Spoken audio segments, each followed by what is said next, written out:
लालू प्रसाद की बड़ी बेटी मीसा भारती भी चुनावी मैदान में उतर चुकी हैं। पाटलिपुत्र लोकसभा क्षेत्र से आरजेडी ने फिर एक बार मीसा भारती को उम्मीदवार बनाया है। प्रचार के लिए निकली मीसा भारती ने बीजेपी के सांसद रामकृपाल यादव पर बड़ा हमला बोला है। विकास को लेकर सवाल खड़ा किया है।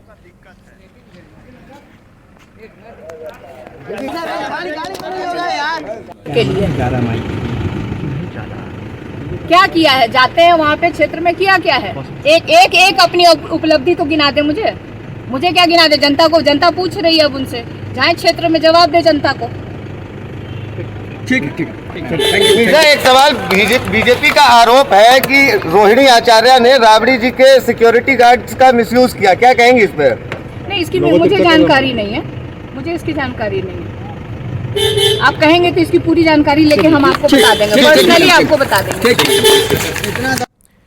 औरंगाबाद लोकसभा सीट से इंडी अलायंस से आरजेडी के प्रत्याशी अभय कुशवाहा भी लगातार प्रचार प्रसार कर रहे हैं। औरंगाबाद के मदनपुर बाजार में जनसंपर्क अभियान के दौरान अभय कुशवाहा ने बीजेपी प्रत्याशी पर निशाना साधा और कहा कि चुनाव के समय ही बीजेपी के विकास की बात याद आती है। औरंगाबाद से बीजेपी सांसद सुशील सिंह के रवैये से लोग तंग आ चुके हैं और वे बदलाव चाहते हैं।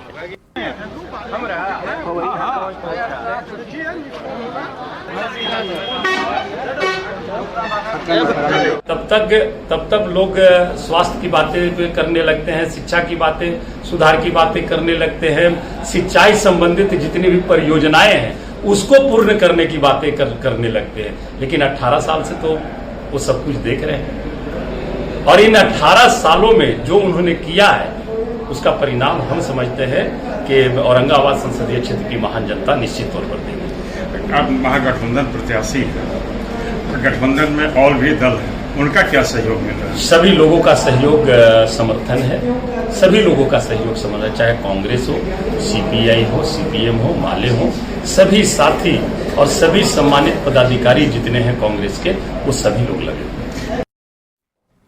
केंद्रीय मंत्री गिरिराज सिंह ने कांग्रेस में मची भगदड़ पर निशाना साधा है। गिरिराज सिंह ने कहा कि लालू प्रसाद कांग्रेस को तवज्जो नहीं दे रहे हैं, इसलिए अनिल शर्मा जैसे बड़े नेताओं ने भी कांग्रेस का साथ छोड़ दिया। कांग्रेस की गिरती हुई शाख और गठबंधन के लोग कांग्रेस को तरजीह नहीं दे रहे। गठबंधन के लोग जो इंडी गठबंधन है, इंडी गठबंधन को कांग्रेस को कोई समर्थन नहीं दे, तहजीब नहीं दे रहा। अब बिहार में देखिए, लालू यादव कोई तहजीब नहीं दे रहे हैं, इसीलिए अनिल शर्मा जैसे कद्दावर नेता भी पार्टी छोड़ दी। तो ये बताता है कि कांग्रेस की गिरती हुई शाख की क्या स्थिति है। कैंसर का इलाज करा रहे बिहार के पूर्व मुख्यमंत्री सुशील कुमार मोदी से केंद्रीय राज्य मंत्री नित्यानंद राय और राष्ट्रीय लोक मोर्चा के अध्यक्ष उपेंद्र कुशवाहा ने मुलाकात की है। पूर्व डिप्टी सीएम सुशील कुमार मोदी के आवास पर दोनों नेताओं ने मुलाकात कर जल्द ठीक होने की कामना की। हालचाल लेने के बाद नित्यानंद राय ने कहा कि सुशील कुमार मोदी जल्द ही ठीक होंगे। अध्यक्ष उपेंद्र कुशवाहा ने भी कहा कि सुशील मोदी जल्द स्वस्थ हो जाएंगे। लोग कैंसर से भी जंग जीत रहे हैं। इस बार उनको शीघ्र ही फिर सामाजिक सेवा में वापस करेंगे। ईश्वर, चुनाव का समय ऐसे में बड़े नेता का तबीयत खराब हो जाना कितना असर भी पड़ेगा क्या चुनाव? देखिए, हमारे बिहार के सबसे बड़े नेता हैं और स्वाभाविक है कि कुछ समय के लिए अस्वस्थ हुए हैं। बिहार के पूर्व उप मुख्यमंत्री सुशील कुमार मोदी बीमार हैं। वो कैंसर का इलाज करा रहे हैं। उनके पटना आवास पर एक कर लोगों से मुलाकात करने जा रहे हैं कि उपेंद्र कुशवाहा भी सुशील मोदी के घर पहुंचे और उनसे मुलाकात कर उनका हाल जाना। उपेंद्र कुशवाहा ने कहा कि अब पहले वाली बात नहीं है, अब लोग कैंसर से जंग जीत लेते हैं।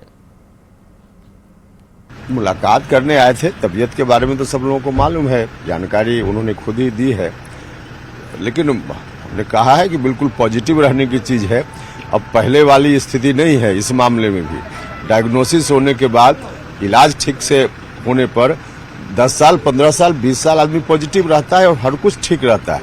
तो हमने उनसे भी कहा है कि बिल्कुल चिंता मत कीजिए, पॉजिटिव रहिए और लाखों करोड़ों लोगों की शुभकामना आपके साथ है।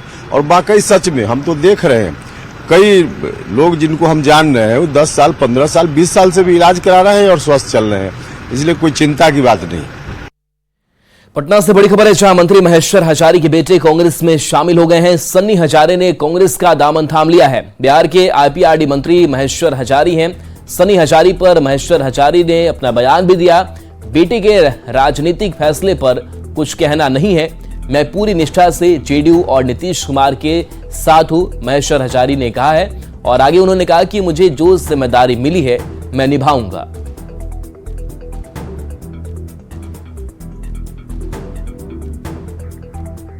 तो मंत्री महेश्वर हजारी के बेटे अब कांग्रेस का उन्होंने दामन थामा है, सन्नी हजारी ने।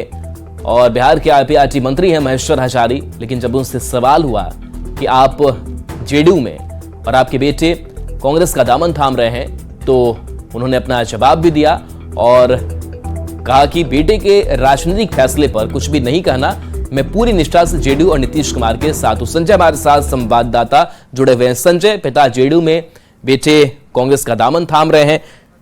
संजय, क्या अपडेट है?